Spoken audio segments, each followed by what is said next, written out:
Hi guys, welcome back. അപ്പോൾ പഞ്ചാബിലോട്ടുള്ള എൻ്റെ യാത്ര തുടങ്ങി കേട്ടോ. ഞാൻ ട്രെയിനിൽ കയറി ഉടനെ കുറേ നേരം കിടന്ന് ഉറങ്ങി. എന്നിട്ട് 1 മണിയായപ്പോൾ എണീറ്റ് ഉമ്മ ഉണ്ടാക്കി തന്ന പൊതിച്ചോറ് നൂത്ത് കഴിക്കുകയാണ്. ചീരത്തോരനും മാങ്ങ അച്ചാർ ആ പൊരിച്ച മൂന്നും കൂട്ടി കഴിക്കാൻ നല്ല ടേസ്റ്റായിരുന്നേ. ഇഷുക്കുട്ടി വന്നിട്ട് തനിയെ കഴിച്ചോളാം അമ്മ എന്നും പറഞ്ഞിട്ട് ഫുഡ് കഴിക്കുകയാണ്. അത് കഴിഞ്ഞൊരു 4 മണിയൊക്കെ ആയപ്പോഴത്തേക്ക് ഞാൻ ഈ ഒരു ക്രീം ബണ്ണ് കഴിച്ചു കേട്ടോ. ഇത് ഷബീർ വാങ്ങിയതാണ്. പിന്നെ അത് കഴിഞ്ഞ് ഒരു 7 മണിയായപ്പോഴത്തേക്ക് ഞാൻ രണ്ടാമത്തെ പൊതിച്ചോറ് നൂത്തെടുത്ത് കഴിച്ചു. അന്ന് കിടന്നുറങ്ങി. പിന്നെ രാവിലെ എണീറ്റപ്പോൾ പുറത്ത് നല്ല മഞ്ഞുണ്ടായിരുന്നു കേട്ടോ.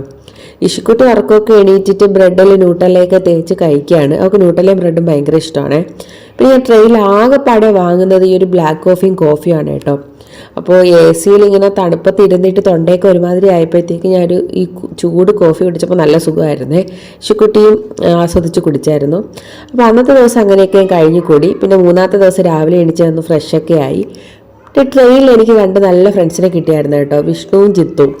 അവരാണ് എനിക്ക് ലഗേജ് ഇറക്കാനൊക്കെ ഫുള്ള് ഹെൽപ്പ് ചെയ്തത്. Thank you guys. അപ്പോൾ എൻ്റെ ഈ പഞ്ചാബിലോട്ടുള്ള യാത്ര ട്രെയിനിൽ അവസാനിച്ചു. പിന്നെ എന്നെ പിക്ക് ചെയ്യാനായിട്ട് വന്നത് ഇക്കായായിരുന്നേ. അപ്പോൾ ഇക്കായെ കണ്ട സന്തോഷത്തിൽ ഇഷുക്കുട്ടി വന്നിട്ട് ഓടി പപ്പയുടെ അടുത്തോട്ട് പോവാണ്. അവളെ 2 മാസത്തിന് ശേഷം കാണുന്നതല്ലേ. അപ്പോൾ ഇക്ക ഭയങ്കര എക്സൈറ്റഡ് ആയിരുന്നു കേട്ടോ.